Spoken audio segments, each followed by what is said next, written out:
Salut les amis, je m'en viens vous raconter une histoire de fou. En effet, ce serait dommage quand même, en faisant des vidéos, de ne pas parler de ce sujet. J'attaque directement parce que ça risque d'être long sinon. Je vais essayer de faire court, hein, mais ça vaut le détour, selon moi.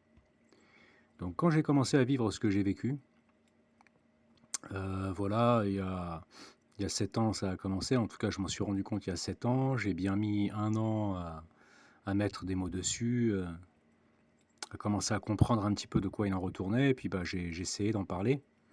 Il y a très peu de monde hein, à qui j'ai essayé d'en parler, mais en tout cas j'ai essayé d'en parler très rapidement à mon ami de cœur, mon ami d'âme, Audrey, que je connais depuis 12-13 ans maintenant. Et s'il doit y avoir des rencontres de ce type dans une vie, déjà c'est beaucoup de chance. C'est vraiment qu'on a de la chance, et je pense qu'il y en a une ou deux, des rencontres de ce type. C'est-à-dire, voilà, il y a une compatibilité, il y a un profond respect, il y a une grande confiance. Bref, j'ai posé le décor. Donc j'essaye de lui en parler tout de suite. Je vois qu'en fait, ayant naturellement confiance en moi, elle m'écoute avec sérieux, avec application. Elle passe du temps avec moi. Je dis, bah viens, je vais te montrer, regarde, écoute, etc., etc. Bon, ça dure à peu près pendant 15 jours, et puis je vois que petit à petit, elle décroche un peu, quoi, hein. C'est-à-dire que quand je lui en reparle, ou je commence à peine à en parler, oh, t'as vu ce soir sur Netflix bon, en gros, je commençais à comprendre en fait que bah, elle prenait plus trop ça au sérieux, ou du moins que elle avait plus très envie de le prendre au sérieux. Voilà. Donc je comprenais en même temps, même si je trouvais ça injuste à l'époque, je comprenais que ouais, il y a quand même un degré d'écoute de chacun, et qu'a priori, elle avait atteint un peu la limite, elle avait atteint un peu la limite du sien. Donc, mais je pouvais pas m'empêcher d'en parler en fait. J'avais tellement de mal, je pense que certains peuvent comprendre de quoi il en retourne. Et donc je continuais, j'ai puis regarde, puis un jour en fait elle a eu carrément un mouvement ressort complet, mais vraiment un mouvement ressort de dingue, c'est-à-dire que elle a pété une durite, elle m'a dit: «Je t'en supplie maintenant, tu arrêtes tout de suite, tu arrêtes définitivement, je peux plus t'entendre, je veux plus t'entendre dire ce genre de choses, j'en peux plus, c'est plus possible». Alors je vous avoue que j'ai vécu ça comme une très grande injustice. Sur le moment, j'arrivais pas à comprendre sa position, hein, j'étais pour ma part, dans une position qui me semblait être bien plus inconfortable, c'était une folie ce que je vivais, et je comprenais pas en fait que, du jour au lendemain, elle m'interdise d'en parler, et qu'en fait surtout, malgré la confiance qu'on avait, malgré, la richesse de notre relation, que du jour au lendemain en fait, je comprenais que, bah, elle n'avait plus foi en moi, quoi. Puis j'avais bien vu, elle me regardait d'un autre air, et puis, bah, je commençais à comprendre que pour elle, j'empruntais possiblement les chemins de la démence. Bah, ce qui est pas faux, hein, c'est qu'à un moment donné, on développe des troubles psy quand on vit ce qu'on vit, hein. Mais disons qu'en fait, pour elle, c'était sujet à démence, et que, c'était pas possible. Et pourtant, croyez-moi bien, je lui ai montré des choses quand même qui étaient percutantes, hein. C'est pour ça que quand même, c'est un programme qui est quand même ah, c'est un truc de fou. Ce programme est un truc de fou, de toute façon, il y a pas photo, sans jeu de mots. Et donc, on se situe, un peu plus loin dans le temps. Il se passe, je sais pas, peut-être un an et demi, 2 ans. Je suis, comme je l'ai déjà dit dans d'autres vidéos, dans mes montagnes ariégeoises. Je vis j'ai 2 mobil-homes, j'occupe 2 mobil-homes, voilà, face aux Pyrénées. Je suis bien isolé, mais ça m'empêche pas de vivre des violences, au quotidien, puisque ce programme, il est quand même fait pour vous faire la misère, où que vous alliez. Et elle vient me voir, donc ça faisait à peu près 3 à 4 mois qu'on se voyait pas, donc moi je bougeais plus trop, c'était un peu difficile, et puis, ben, voilà, on a eu un moment comme ça où on a eu un petit recul, ça arrivait de temps en temps, hein. Mais on vient à ne plus, on s'est pas vu pendant 3 mois et demi, 4 mois, et elle vient me voir, et puis, bah, je sens qu'elle va pas très bien, mais bon, en même temps, avec ce que je vis, et moi, comme je vais pas très bien, bon, globalement, je lui dis à un moment donné, elle parle, mais sans trop parler. Je dis: «Qu'est-ce qui se passe? Il y a quelque chose qui va pas?» Et elle me dit, elle fond en larmes, et puis elle me dit, «Je te prie sincèrement de m'excuser de tout mon cœur de pas t'avoir cru, quand tu m'as raconté ce que tu m'as raconté». Alors, je vous avoue que sur le moment, bah, j'étais agréablement surpris quelque part, mais je me suis dit: «Pourquoi tu me dis ça maintenant?» Et elle me dit: «Bah, maintenant, c'est à moi qu'ils le font». Alors je m'explique. c'est que moi, quand j'étais chez elle, par exemple, entre autres agressions que je vivais au quotidien, il y avait la campagne de bruit. Et donc, en face de chez elle, où j'allais très souvent, en fait, que je dormais chez elle assez régulièrement, on se voyait beaucoup. Et donc, il y avait un chantier qui s'était fait, un gros chantier, hein. Vraiment, c'est pour des résidences d'habitation, une construction d'un EHPAD, etc., etc. Et donc, bah, je m'étais rendu compte, au fur et à mesure du temps, 10, 15 fois, 20 fois dans la journée, entendre un même bruit, ça tapait, voilà, mettons, c'était 3 coups, c'était 5 coups, c'était 7 coups, ça dépendait en fait des jours, mais j'entendais taper en fait systématiquement à des moments, vraiment très précis. Ça pouvait être, je quittais mon canapé, dès lors que je sortais du canapé pour aller, dans n'importe quelle pièce, faire n'importe quoi, bah, c'était systématique. Tac, tac, tac! Puis c'était vraiment un truc, voilà, c'était brutal.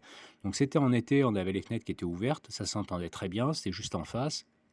Je pense qu'on aurait même entendu fenêtre fermée d'ailleurs. Et je revenais, je m'asseyais sur le canapé, tac, tac, tac! Et donc ça, quand ça arrivait, 15 fois, 20 fois dans la même journée, et il se trouve que, il y avait des moments, ça arrivait même pendant la nuit. Alors je me disais: «C'est pas possible, il y a des voisins qui vont se plaindre». J'en parlais à Audrey, puisque c'est son prénom Audrey. Je dis: «Tu pas pendant la nuit quand ça tape?» Elle me disait: «Bah non». Puis quand ça tapait comme ça à des moments précis, je fais: «Tu vu au moment où je me lève du canapé, t'as entendu?» Alors elle regardait un truc à la télé, elle me disait: «Bah tu sais, c'est un chantier, c'est normal». Bon, je repose un peu le décor. Donc là, on parle que de la campagne et le bruit, hein. Après tout le reste de ce que je pouvais vivre, je vous en fais grâce là, parce que sinon, on n'a pas fini. Donc uniquement au niveau de campagne de bruit, je me rendais compte de ça, j'entendais les bruits également dans les murs de chez elle, hein, alors je me disais: «C'est pas possible, il y a des voisins qui passent leur temps pendant la nuit, puis dès que je me lève, mais ça veut dire qu'ils ont visu». Bref, je vous la fais courte. Donc on se retrouve, je vous dis, 1 an et demi, 2 ans plus tard, elle me dit: «Bah, maintenant c'est à moi qui le font». Je lui dis: «C'est-à-dire? Qu'est-ce que?» Elle me dit: «Bah, tu sais, quand tu voilà, bah, le chantier», bah, elle me dit: «Bah, maintenant quand ça tape, bah, je me rends compte que voilà, la nuit, je vais aux toilettes, bah, dès que je sors du lit, bah, j'entends ça tape». Je dis: «Ah ouais, et donc ça tapait dans ses murs, ça tapait, dans le chantier». Alors on se demandait comment les voisins, et là, bah, en fait, elle pleurait parce qu'elle me dit: «Comment j'ai fait pour pas te croire, quoi?» Parce qu'elle me dit: «Mais c'est flagrant». C'est là où j'ai vu le vice du truc. C'est quand on n'est pas concerné, en fait, on n'entend pas du tout de la même manière. C'est ça qui est formidable. Alors, j'entends déjà des grincheux dire: «Bah oui, mais c'est parce qu'elle a développé un trouble psy, donc elle entend ce que tu entendais avec ton propre, trouble psy». La preuve, c'est que quand elle entendait rien, c'est qu'elle avait pas de trouble psy. Bref, j'ai envie de dire là, discours de sourd. Je je ne souhaite à personne de vivre ce genre de choses, mais pour les plus récalcitrants d'entre ces personnes-là, bah, ce serait bien qu'ils vivent ce genre de choses pendant une semaine, qu'ils se rendent compte de l'existence de la chose et de la violence de la chose, et qu'on vienne derrière et leur dire: «Mais non, c'est une croyance, en un délire persécutoire». Lol.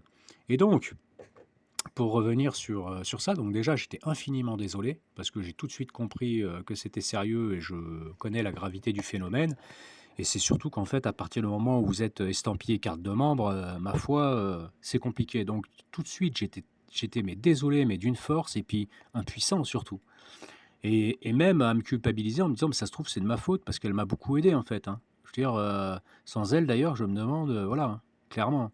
Elle m'a beaucoup aidé, malgré que, elle estimait que, voilà, bah, elle faisait plus attention au bout d'un moment à toute cette histoire-là, et puis, bah, voilà, elle m'aidait voilà, naturellement. Voilà, elle m'aidait, elle y a vraiment mis du sien, elle a fait ce qu'elle a pu, hein, et je la remercierai jamais assez. Et donc, j'étais en train de me dire: «Mais, vas-y, explique-moi, est-ce que tu vois d'autres choses dans ton quotidien, à l'extérieur?» Elle me dit: «Non, non, c'est juste, en fait, quand je suis à la maison et c'est systématique, en fait». Elle me dit: «Il y a des bruits, bah, dans les murs». Bah, c'est exactement comme ce que tu me disais, quoi. Elle me dit: «Mais je me rends compte maintenant que c'est moi, c'est systématique». Elle me dit: «Il m'est même arrivé, alors fenêtre ouverte avec voisin en dessous, que, elle me dit: «Bah, je passe de la chambre, je vais à la salle de bain et j'entends», et elle entend à un moment donné: «Elle est dans la salle de bain!» Voilà. Donc ça arrive une fois tous les 36, hein, quand ça arrive. Mais ma foi, ça vient juste confirmer, on se demande si c'est fait exprès ou, mais ça vient juste confirmer le fait que, voilà, même si on le sait déjà, que c'est bien vous, qui êtes visés par cette campagne, quoi. Et donc, bah, ça fait 4 ans et demi maintenant qu'elle vit cette campagne de bruit systématique partout où elle va, partout où elle va. Donc, je vous la fais courte, hein, parce que tout ce qu'on a pu se dire, échanger là-dessus, etc., moi-même, de temps en temps, je suis retourné la voir dans ce même appartement. Et puis, ben, d'un coup, elle me disait: «T'as entendu?» Je dis: «Bah, bien sûr que j'ai entendu». Mais moi, j'avais appris au bout d'un moment à plus rien écouter, hein. Je vous avoue que j'avais tellement pris l'habitude d'eux que j'écoutais plus. C'est-à-dire que même à la campagne où j'étais, j'avais le proprio d'où j'étais. Je ne sais pas où ils cachaient le tracteur, parce que là-bas, c'était des terrains accidentés, c'était au sein d'une ferme de 120 hectares, c'était très boisé. Donc je sais qu'ils cachaient un motoculteur ou un tracteur qui faisait fonctionner en fait jour et nuit. Et il m'est arrivé d'essayer d'aller chercher. Je crapahutais, j'arpentais, mais en fait, j'entendais éventuellement le bruit de moteur qui s'éloignait. C'est-à-dire que c'était soit lui, soit, l'éleveur qui était un peu plus loin, qui vivait un peu plus loin, qui se précipitait sans doute et puis qui allait bouger de place, le tracteur avant que je m'en approche. Mais c'était tellement grand en fait que j'arrivais même pas à savoir d'où ça provenait. Et donc, moi, je sais qu'une fois, j'avais passé 4 jours, 4 nuits, j'avais même enregistré pendant la nuit, hein. Toutes les 2 heures, de toute façon, c'était impossible de dormir, hein. Je vous un mobil-home, hein, il y a pas du triple ou du quadruple vitrage. Le bruit de moteur, il me rendait dingue, quoi. Donc voilà, ça, c'était, d'autres types de campagnes de bruit. Et là, donc, elle me disait: «Tu entendu?» Il y a des fois, j'entendais très bien, j'entendais le tac, tac, tac, tac, tac, au moment pile poil où elle s'était levée du canapé.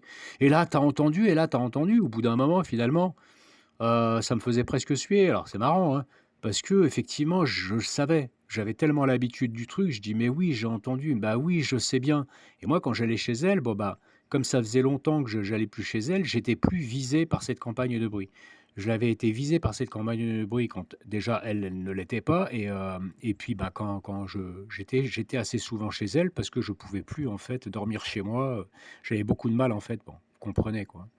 Donc j'étais souvent chez elle. Et heu et depuis que, bah, j'y étais plus, bah, la campagne de bruit, bah, s'était arrêtée, pour moi, quand j'y allais, même quand j'y allais de temps en temps, bah, ça me concernait plus. C'était vraiment pour elle. Je me rendais compte que moi, quand je me levais du canapé, j'entendais pas les bruits de tapement. Par contre, quand c'était elle. Donc j'ai pu moi-même le valider. Après, on peut se dire: «Ouais, mais bon, vous avez le même trouble, vous entendez des choses qui ne sont pas à entendre». Bon, OK. Bah, en fait, elle recevait sa mère assez régulièrement. Donc, sa mère habite à plusieurs centaines de kilomètres. Il se peut qu'elle la reçoive parfois pendant une semaine, 2 semaines, ça peut même aller jusqu'à 2 mois, hein. Et je me rappelle qu'un matin, moi je passe, voir Audrey, on est au café, puis, sa mère a tout le temps l'habitude de se lever un peu tard. Elle se lève, puis, elle arrive comme ça, elle me dit: «Mais qu'est-ce que c'est que ces bruits-là durant la nuit? Ça tape dans les murs, tu entendu Audrey?» Puis là, on se regarde vite fait quoi, un petit regard. «Oh bah non, je sais pas», parce qu'Audrey en fait, elle a essayé d'en parler une fois à son frère. Elle a vu la réaction et au vu de comment elle a réagi avec moi, elle s'est promis mordicus de ne plus jamais en parler à qui que ce soit. Et d'ailleurs, je salue franchement, enfin sa présence d'esprit parce que moi j'ai pas eu ce recul, cette présence d'esprit d'ailleurs, au début. Je j'arrivais pas, hein. Elle m'a dit: «Mais moi, c'est même plus la peine maintenant, j'essaierai même pas à qui que ce soit, même si on me pose des questions et cetera, je n'en parlerai jamais». Donc bon. Et donc voilà, ben, nous, on sourit un peu, même s'il y a rien de risible. On dit: «Ah ouais, non, on sait pas». Elle reçoit également son fils, pareil, qui avait, je crois, à l'époque, il avait peut-être quoi, 16 ans, un truc comme ça. Pareil quoi, à un moment donné, un soir, il est dans sa chambre, il joue aux jeux vidéo, machin, de temps en temps, elle avait la garde. Puis le gamin qui sort de la chambre, il dit: «C'est quoi ces bruits là qu'on entend là, Ouais, je sais pas, ça tape là sans arrêt». Et d'ailleurs, en fait, à chaque fois, qu'il était là, au bout d'un moment, ça s'arrêtait. Dès qu'il arrivait, ça s'arrêtait. Et même quand sa mère, elle venait par la suite, elle me dit: «Bah, ils sont beaucoup plus discrets, ils font beaucoup plus attention». Mais par contre, on ne sait pas quel procédé ils utilisent parce qu'il y avait effectivement des bruits qui étaient provoqués au niveau des chantiers, mais il y avait des bruits qui étaient dans les murs. On ne pouvait pas se l'expliquer. On pouvait l'expliquer parfois par des voisins, mais je vous expliquerai après, en fait, vous allez comprendre. Donc Audrey est visée par cette, campagne de bruit depuis 4 ans et demi. D'ailleurs, elle m'avait dit une fois qu'elle avait fait une petite croisière, dans un tout petit truc, hein, un petit bateau, c'était en famille, un catimini, hein, voilà, un peu à huis clos. Et elle me disait que même dans sa cabine et cetera, elle entendait taper. Elle me dit: «Bah, j'ai des gens de ma famille qui participent et cetera». Donc ça, c'est ce que veulent nos détracteurs.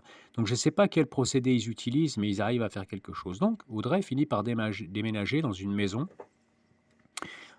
où, voilà, il y a un terrain, et l'arbre le plus proche est à 15 mètres, donc elle a quand même de l'espace, autour de cette maison. Il y a pas de voisin ni à côté, ni au-dessus, ni en dessous, puisque c'est une maison. Le premier voisin, c'est une maison qui est à peu près à une vingtaine, enfin une trentaine de mètres, quoi, voilà.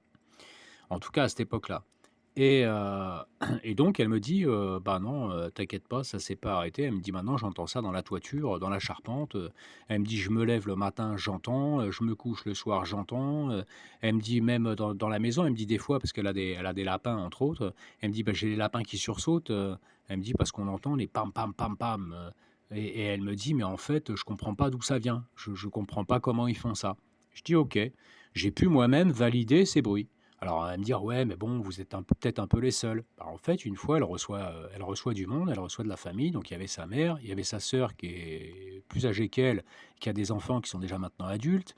Donc il y avait nièce et neveu. Et puis, pareil, un matin, un des neveux qui dit: «Putain, c'est quoi là? J'ai été réveillé toute la nuit, ces espèces de bruit là, ça tape, ça vient d'où?» Et là, il y a une des sœurs qui dit: «Ouais, bah, ouais, moi pareil». Pardon. Qui dit: «Ouais, bah, pareil, j'ai entendu, toi aussi tu as entendu, qu'est-ce que c'est? Ça vient d'où? Audrey, machin». Alors elle, en fait, le nez dans son café, elle me raconte, hein. Le nez dans son café, elle fait genre: «Ah bon? Non, je sais pas, ouais, c'est peut-être la charpente qui craque», donc le neveu qui dit: «Mais non, ça c'est pas la charpente qui craque, c'est vraiment des bruits, ça tape». Alors des fois, ça fait des pam pam pam comme si quelqu'un tapait et des fois, on entend des gros tac comme si quelque chose tombait, sur le toit ou enfin voilà, il y a des bruits, c'est pas normal. Et donc, Audrey voyait qu'en fait, ils étaient tous un peu perturbés. Et même la mère qui disait: «Bah ouais, mais même dans ton appart, tu te rappelles, ça tapait dans les murs». Puis là, Audrey, elle dit rien, quoi. Et au final, ils en viennent tous, pourtant ils sont tous cartésiens, ils en viennent tous à dire, au bout de quelques jours, de dire: «Mais c'est pas possible, faudrait que tu vois éventuellement un exorcisme des lieux parce que, voilà, quelqu'un qui est spécialiste là-dedans, parce que ça se trouve, tu as affaire à un esprit frappeur ou un truc dans le genre».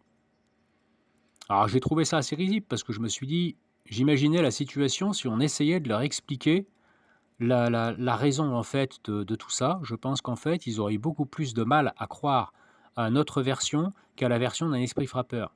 Alors je dis pas que ça peut ne pas exister, enfin je sais pas, je suis pas, connaisseur dans le domaine, pourquoi pas? Mais voilà, c'est ça en fait l'histoire de fou, elle est là, c'est qu'en fait on est capable de croire à plein d'autres choses plutôt à cette, à l'existence en fait de ce phénomène du harcèlement en réseau, du harcèlement de groupe en fait et par des moyens technologiques, techniques, des moyens humains, des moyens matériels et cetera, ils réussissent en fait par de multiples, procédés à, à vous torturer psychologiquement, à minima, hein, psychologiquement, émotionnellement et puis après ça peut être physiquement voilà, pour les attaques électromagnétiques et cetera. Voilà. Et puis ça peut s'étendre sur plein de domaines, hein. Moi je vis, une forme de gang stalking très péchu. C'est dans énormément de domaines, hein. J'ai envie de dire, voilà, moi c'est vraiment, ça a été, il s'y il tente de circonscrire tous les domaines de ma vie, hein, de manière générale, hein. C'est vraiment, ah, il y a une collègue, hein, d'ailleurs, elle m'a cru, dès le départ, en fait, enfin une ancienne collègue qui est une amie, hein. Elle m'a cru dès le départ, elle a décidé de me croire. Pour autant, elle s'en inquiète pas et voilà, elle va pas tergiverser dessus et cetera pour ça va comme ça, elle est pas dans la phase de stress non plus. Par contre, elle croit ce que je lui dis et je me rappelle qu'une fois, pourtant je lui en parle pas souvent, hein, vraiment pas. Je dis: «Non mais là, tu sais, c'est un peu tendu parce qu'il y a ça, ça, ça, il s'est passé ça». Elle me dit: «Mais en fait, ce que tu vis, mais c'est une réelle torture, quoi». C'est marrant. Ouais. Enfin, c'est marrant. Voilà, donc c'était un peu l'histoire que je voulais raconter parce que déjà, moi, j'ai jamais entendu un seul ciblé qui témoignait sur le fait. Alors peut-être qu'un couple peut être ciblé en même temps, mais un ciblé qui témoigne en fait que quelqu'un qu'il connaît, 1 an et demi, 2 ans après, a une forme de ciblage qui se développe. Voilà. Ça, j'avais jamais entendu. Et je vous avoue que j'étais infiniment désolé, et je le suis toujours, hein, pour Audrey. C'est voilà, après je sais que, bah, je peux pas faire grand-chose. J'ai du mal à faire avec moi, je peux pas faire grand-chose à part la conseiller sur certains points où j'ai pu lui dire: «Bah, voilà, hein, je serai toi, je ferai profil bas, ne rentre, surtout pas en défi, ni en provoque ou quoi que ce soit», parce que c'est malheureusement, à un moment donné, on a cette espèce de réflexe naturel défensif, d'être dans le sarcasme et ça malheureusement, quand on rentre là-dedans, on risque de monter crescendo dans les phases du gang stalking, hein, donc il risque de multiplier les champs d'action pour vous pourrir, plus vite, quoi. Donc je lui dis: «Tu fais profil bas, tu fais comme si de rien n'était, ne fais pas ta guillerette, dans la rue en chantonnant ou quoi que ce soit», tu vois? Et voilà et puis, bah, tu fais profil bas au maximum et puis ma foi, voilà, tu vis ta vie, tu sais que maintenant ça existe, tu sais que c'est là, ton intimité, bah, à un moment donné, bah, voilà, tu comprends que, bah, de toute façon, c'est comme ça aujourd'hui, on en a plus avec l'IA, avec, internet, avec la téléphonie, avec les réseaux, avec les caméras dans les rues, avec tout. De toute façon, voilà, il y a plus vraiment d'intimité, où que tu sois donc bah, tu fais de ça un acquis et puis, voilà, tu te prends plus la tête avec ce genre de choses et puis tu continues à vivre. Voilà, globalement, c'est un peu les conseils en très raccourcis que j'ai pu lui donner. Mais, mais c'est voilà, cette histoire de fou, c'est-à-dire qu'à un moment donné, on a plusieurs personnes qui ont pu effectivement, être témoins de ces bruits constants, en fait. Voilà, mais après, l'expliquer, et donc depuis peu, dans la maison où elle a aménagé, là, depuis peu, bah, figurez-vous qu'il y a un chantier qui vient de se faire, juste à côté. Il y avait un champ. Alors on pensait que ce champ, bah, en fait, voilà, hein, et ben, voilà, il y a une partie de ce champ qui a été racheté, mais qui est juste à côté, évidemment, qui est attenant, au terrain de Audrey, où ils sont en train de construire une maison. Et elle me dit: «Bon, bah, là, ça y est, c'est reparti, hein. Les pam pam pam, pim pim pim, tac tac tac, dès que je sors, de la terrasse, elle me dit: «On n'entend rien». Il y a rien du tout. Alors ça m'a rappelé les choses du passé, hein. On n'entend rien du tout pendant un temps, mettons juste un petit bruit de bétonnière, voilà, ou ce genre de truc, un petit bruit récurrent. Et puis d'un seul coup, en fait, vous mettez le pied sur le balcon, sur la terrasse, où elle me dit: «Je sors de la cuisine pour aller à l'extérieur». Elle me dit: «Bah là, d'un seul coup, pam, pam, pam!» C'est comme si, d'un seul coup, tout explosait d'un coup, quoi. Et donc quand elle reçoit sa mère là, sa mère, qu'elle reçoit, la mère lui dit: «Ouais, c'est quand même incroyable, des fois, il y a des bruits», alors elle lui dit: «Bah maman, c'est les chantiers, c'est normal». Et là, pour l'anecdote, Audrey s'en va pendant une semaine. Sa mère reste chez elle pour s'occuper de ses animaux et cetera. Audrey revient, sa mère lui dit: «C'est quand même incroyable», parce qu'elle dit: «Bon, je m'en plains pas», mais elle dit: «Tu parti, du jour où t'es parti, le chantier s'est arrêté, j'ai plus entendu un seul bruit». Elle dit: «Tu viens de revenir, ils ont repris aujourd'hui». Bon, voilà. Alors, évidemment, j'entends déjà des grincheux dire: «Oui, mais attends, chantier, bah, ils peuvent très bien avoir pris des vacances en même temps qu'elle, ça s'explique». Mais oui, on peut toujours avoir des explications rationnelles et de toute façon, quand on ne veut pas croire en quelque chose, quand on refuse mordicus d'essayer ne serait-ce que d'émettre l'hypothèse de c'est un peu comme, je répondais par commentaire, j'ai mis un commentaire sur, sur une vidéo de quelqu'un qui dit s'être penché sur la littérature autour du gangstalking, qui voulait en parler un peu et qui finalement fait le détracteur, le vilain. Je me demande pour qui il bosse. Qui dit à un moment donné: «Oui, je me rends compte que, ils ont pas vraiment de solidarité entre eux, puis que, les uns les autres se disent qu'eux, ils triment plus, lui que l'autre, que finalement il y en a, ils disent que c'est des faux ciblés, mais on sait pas qui décide là-dedans». Et puis machin et cetera. Donc il y avait des comme toute une foultitude de commentaires parce qu'il a à peu près 30 000 abonnés qui disent: «Oui, c'est des gens qui sont paranoïaques, qui souffrent d'eux, qui machin et cetera». Alors moi j'ai mis juste un petit commentaire en disant: «Mais mon ami, je ne sais pas quelle littérature tu as lu, je ne sais pas combien de temps tu t'es penché sur le sujet, mais et certainement pas suffisamment de temps. Alors moi, je veux bien émettre la possibilité que je puisse, souffrir d'un trouble, et qu'il puisse y avoir bénéfice du doute sur mes perceptions. Parce qu'en fait, je suis déjà passé par là, j'ai pas été de mauvaise foi. Je suis passé par ce cursus où je me suis dit à un moment donné: faut que je me fasse violence». Même si, pour moi, je suis en train de manger, tout le monde est en train de me dire: «Bah non, tu es en train de vomir, tu es pas en train de manger». Bon, voilà, on en est au même point, hein. Moi, ce que je vois, ce que je perçois, ce que j'entends et cetera, on n'est plus dans le domaine de la croyance, on est dans le domaine du fait, quoi, des faits. Donc si autour de moi, on me dit: «Bah non, c'est pas ça, c'est ça», bah, je vous dis, c'est comparatif à ce que je viens de vous dire là. Ce serait aussi démentiel que ça. Mais je suis passé par une phase où j'étais vraiment très affaibli et tout, à me dire: «Mais attends, sincèrement, va falloir que tu de toute façon, si tu veux faire l'effort intellectuel jusqu'au bout du truc, va falloir que tu passes par cette phase où il est possible que». Après, au bout d'un moment, voilà, avec la répétition, comment on peut, imaginer se lever un matin et puis, se mettre à imaginer du jour au lendemain, hein? Alors que, moi j'ai été dans une structure pendant je ne sais pas combien d'années où je peux vous garantir que, le moindre trouble psy, il le voit, hein. On était vraiment plus que surveillés de près à tous les niveaux et c'était une activité professionnelle, c'est qui est bien au-delà qui nous engageait tous les jours au quotidien, avec des responsabilités de la vie d'autres personnes, etc. On plaisante pas avec ce genre de choses, quoi. Voilà. Donc du jour au lendemain, je me serais levé, puis j'aurais imaginé tout ça. Voilà. Mais je lui ai dit, je veux bien, moi, mettre le bénéfice du doute sur le fait qu'il est possible, je dirais à un moment donné, que j'ai complètement pété les plombs, hein, je vais pas expliquer ça comme ça, mais je t'explique dans la vidéo. Si toi-même, tu aimais la possibilité que le gang stalking puisse quand même exister, malgré qu'il y ait il y ait des gens qui souffrent de troubles et qui croient en fait être victimes de ça et qui ne le sont pas. Mais au moins émettre la possibilité plutôt que de dire systématiquement que non, c'est pas possible, ça n'existe pas. Voilà. C'est enfin bref, je crois que de toute façon, il n'y a pas à lutter pour essayer de convaincre qui que ce soit. On a déjà suffisamment à faire au quotidien pour vivre ce qu'on a à vivre, pour le supporter puis voilà, et puis tenter de sortir notre épingle du jeu. Mais voilà, je voulais faire cette vidéo pour parler un petit peu de ce sujet et voilà, malgré finalement, malgré ce qui peut être visible par certains, malgré ce qu'on peut entendre, malgré ce qu'on peut voir, etc., tant qu'on n'est pas concerné, en fait, il y a, comme je le dis, il y a une espèce de fusible dans le cerveau qui fait que non, c'est pas possible, quoi.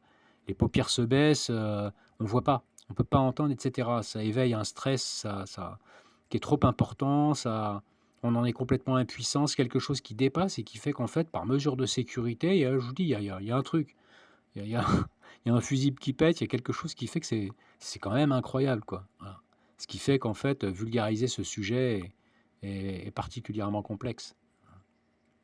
Mais vraisemblablement, ça existe bien. En tout cas, c'est ce que je perçois, c'est ce que je vis et c'est pas ce que je crois. Je fais la différence entre une croyance et ce que je sens. Si, je sens le soleil sur ma peau, je sens le soleil sur ma peau. Si on me dit, «Non, tu es dans l'eau», voilà, je vous dis, c'est aussi fou que ça. C'est que des gens, viennent me dire, en fait, que je suis dans l'eau quand je sens le soleil sur ma peau ou que quand je suis en train de manger, que je suis en train de régurgiter. Donc voilà, c'est difficile. Qui est fou dans l'histoire? Allez mes amis, j'aurais été suffisamment long, pardon, sur cette vidéo. Bah, je vous souhaite un bon courage parce que ce programme, voilà, hein, comme vous le savez,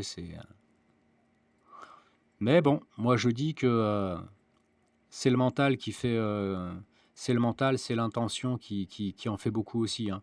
Si on les suit, si on se sent victime, si on se sent trop acculé, si on sent qu'ils sont trop forts et qu'on se le répète, en fait, c'est nous qui faisons 50 à 70 du travail, pour leur faciliter les choses, hein, globalement. Donc voilà, il faut croire dans la possibilité, en fait, qu'on peut traverser ça. Tous, tous mes amis, tous.